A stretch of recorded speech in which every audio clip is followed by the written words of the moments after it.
বিশ্বজুড়ে মন্দা এবং অর্থনৈতিক স্থবিরতা। কী অবস্থা বাংলাদেশের, আর কী অবস্থা সমগ্র বিশ্বের? বিশ্বজুড়ে পণ্য সংকট এবং আকাশছোঁয়া দামে অর্থনৈতিক কর্মকাণ্ড কমে গেছে। চড়া দামের কারণে জ্বালানির চাহিদা কমছে, আর চাহিদা না থাকলে উৎপাদন, কর্মসংস্থান এবং খরচ সব ক্ষেত্রেই টান পড়তে বাধ্য। জার্মান এয়ারলাইন্স লুফথানসা ইতোমধ্যেই আগামী গ্রীষ্মের প্রায় 20,000 ফ্লাইট বাতিল করেছে। জাহাজ চলাচল সংক্রান্ত ডিজিটাল মার্কেটপ্লেস ফ্রেইটোস এর তথ্য মতে, জেট ফুয়েলের দাম দ্বিগুণ হয়ে যাওয়ায় বিশ্বের প্রথম সারির 20টি এয়ারলাইন্সই ফ্লাইট সংখ্যা কমিয়ে দিয়েছে। এর সরাসরি প্রভাব পড়ছে পর্যটন এবং ব্যবসায়িক ভ্রমণের উপর। এতে হোটেল, রেস্টুরেন্ট এবং রিটেইল মার্কেটে মানুষের খরচ কমেছে। আমেরিকার সবচেয়ে বড় সুবিধা হলো, বিশ্বের অন্যান্য সমগোত্রীয় দেশের তুলনায় তারা নিজেদের চাহিদার চেয়ে অনেক বেশি তেল এবং গ্যাস উৎপাদন করে। এর ফলে বিশ্ববাজারের অস্থিরতা তাদের পুরোপুরি স্পর্শ করতে পারেনি।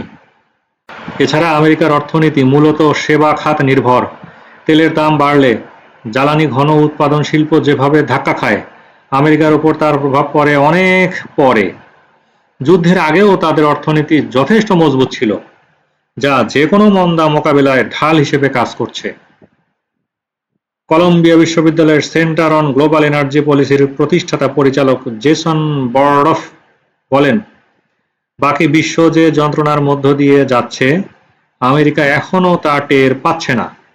তিনি বলেন, বিশ্ব অর্থনীতির এই টালমাটাল অবস্থায় এশিয়ায় যে সরবরাহ ঘাটতি দেখা দিয়েছে, তা ইউরোপ হয়ে আমেরিকায় পৌঁছাবে সবার শেষে।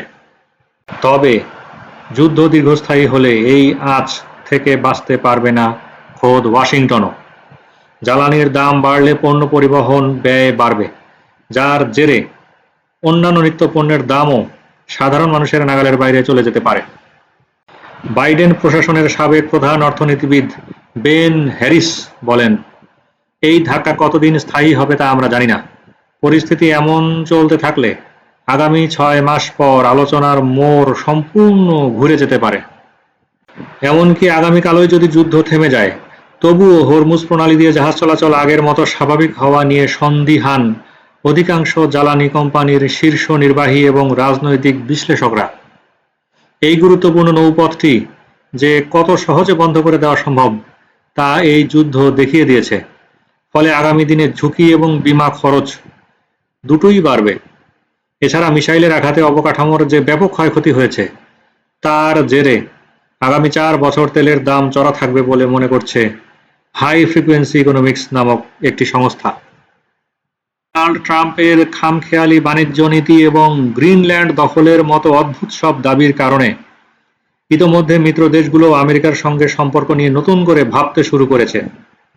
এবারের ইরানের সঙ্গে যুদ্ধ শুরু করে ট্রাম্প আমেরিকার বিশ্বজোড়া আধিপত্যকে এই সংকটে ফেলে দিয়েছেন। সাময়িকভাবে আমেরিকা হয়তো কম সমস্যায় রয়েছে এখনো, কিন্তু এই স্বস্তি খুব বেশি দিন স্থায়ী হবে না। বর্তমানে ইরানের সঙ্গে যুক্তরাষ্ট্র এবং ইসরায়েলের যুদ্ধবিরতি চলছে এবং সংশ্লিষ্ট পক্ষগুলো আলোচনার প্রস্তুতি নিচ্ছে। তবে মার্কিন প্রেসিডেন্ট ডোনাল্ড ট্রাম্পের ইরানের বিরুদ্ধে যুদ্ধ করার সিদ্ধান্তকে এক বিপর্যয়কর ভুল বলে কড়া সমালোচনা করেছেন নোবেলজয়ী অর্থনীতিবিদ জোসেফ ই স্টিগলিটজ। তার মতে, এর ফলে যুদ্ধাপরাধ, প্রাণহানি এবং বৈশ্বিক অর্থনীতির ধ্বংস ডেকে আনা হয়েছে। স্টিগলিটজ বলেন, কোনো দেশের জন্য অন্য দেশের বিরুদ্ধে যুদ্ধ শুরুর চেয়ে গুরুত্বপূর্ণ সিদ্ধান্ত আর হয় না। অথচ যুক্তরাষ্ট্র নিজস্ব নিয়ন্ত্রণ এবং ভারসাম্যের ব্যবস্থা এবং যুক্তি নির্ভর পর্যালোচনাকে উপেক্ষা করে ঠিক সেটাই করেছে। তিনি বলেন, এর ভয়াবহ ফল এখন স্পষ্ট। যুক্তরাষ্ট্র আবারও মধ্যপ্রাচ্যের যুদ্ধে জড়িয়ে পড়েছে, যেখানে ইতোমধ্যে হাজারো মানুষের প্রাণ গেছে, যাদের বেশিরভাগই বেসামরিক নাগরিক। একই সঙ্গে দেশটি একাধিক যুদ্ধাপরাধ করেছে বলেও তার দাবি। স্টিগলিটজের মতে, যুদ্ধ যদি দীর্ঘায়িত হয়, ক্ষয়ক্ষতির পরিমাণ তত বাড়বে। তবে যুদ্ধ দ্রুত শেষ হলেও এর প্রভাব দীর্ঘদিন থাকবে, কারণ গুরুত্বপূর্ণ সরবরাহ শৃঙ্খল ইতোমধ্যেই ব্যাহত হয়ে গেছে এবং তেল গ্যাস উৎপাদন স্থাপনা ধ্বংস হয়ে গেছে।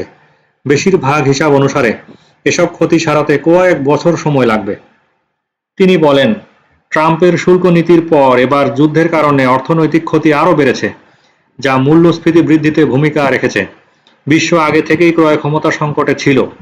যুক্তরাষ্ট্রের নীতির ফলে এখন এর অবস্থা আরও খারাপ হয়ে গেছে। এখন সবচেয়ে বড় ঝুঁকি হলো বিশ্বের কেন্দ্রীয় ব্যাংকগুলো সুদের হার বাড়িয়ে দিবে। তিনি বলেন, এর ফলে কোভিড-19 পরবর্তী সময়ে বিশ্ব অর্থনীতি যে অগ্রগতি হয়েছিল তা ধ্বংস হয়ে গেছে। তিনি বলেন, এতে জীবনযাত্রার ব্যয় সংকট আরও তীব্র হবে এবং আবাসন এবং ঋণ পরিস্থিতিও খারাপ হবে। একই সময়ে ধনকুবের এবং কর্পোরেট প্রতিষ্ঠানের জন্য ট্রাম্পের কর ছাড় কার্যকর থাকায় যুক্তরাষ্ট্রের আর্থিক সক্ষমতা কমে গেছে। ফলে সৃষ্ট সংকট মোকাবেলায় সরকারের সুযোগও সীমিত হয়ে গেছে। যুক্তরাষ্ট্র নিট তেল রপ্তানিকারক হওয়ায় লাভবান হবে, ট্রাম্পের এই দাবি কিন্তু একেবারেই অর্থহীন। এক্সনের মতো কোম্পানি লাভবান হতে পারে, কিন্তু যুক্তরাষ্ট্রের ভোক্তাদের বেশি দামে জ্বালানি কিনতেই হবে। ফলে সাধারণ মার্কিন নাগরিককে বাড়তি দামে জ্বালানি কিনতে হবে, আর বড় তেল কোম্পানিগুলো বিপুল মুনাফা করবে। দ্বিতীয় বিশ্বযুদ্ধের পর পূর্বসূরিরা যে শান্তিপূর্ণ এবং সীমান্তহীন বিশ্ব গড়তে চেয়েছিলেন, তার কফিনে আরও একটি পেরেক ঠুকে দেওয়া হয়েছে। যে দেশ এই ব্যবস্থার ভিত্তি গড়েছিল, ট্রাম্পের অধীনে এখন সেই দেশই তা ভেঙে দিচ্ছে। প্রিয় দর্শক, সম্প্রতি ঢাকা শহরে বেশ কিছু ছোট এবং মাঝারি আকারের ভূমিকম্প হয়েছে। এর ফলে অসংখ্য বহুতল ভবন ক্ষয়ক্ষতিগ্রস্ত হয়েছে। এই ক্ষয়ক্ষতিগুলো ভবিষ্যতে এই সব বহুতল ভবনে বসবাসকারী বাসিন্দাদের বসবাসের নিশ্চয়তাকে হুমকির মুখে ফেলেছে। কারণ অধিকাংশ সময়ে আমরা ছোট ছোট ক্ষয়ক্ষতিগুলোর দিকে বিশেষভাবে খেয়াল করি না, যা পরবর্তীতে আরেকটি ভূমিকম্পে ভয়াবহ পরিস্থিতি তৈরি করতে পারে। তাই এই ক্ষয়ক্ষতিগুলো, ক্র্যাকগুলো এবং ভূমিকম্পের ফলে সৃষ্ট ফাটলগুলো কারিগরি বিশেষজ্ঞ দ্বারা দেখানো অত্যন্ত প্রয়োজন। ভূমিকম্পের পূর্বে আর্থকোয়েক রিস্ক অ্যাসেসমেন্ট এবং পরে ড্যামেজ অ্যাসেসমেন্ট অত্যন্ত জরুরি।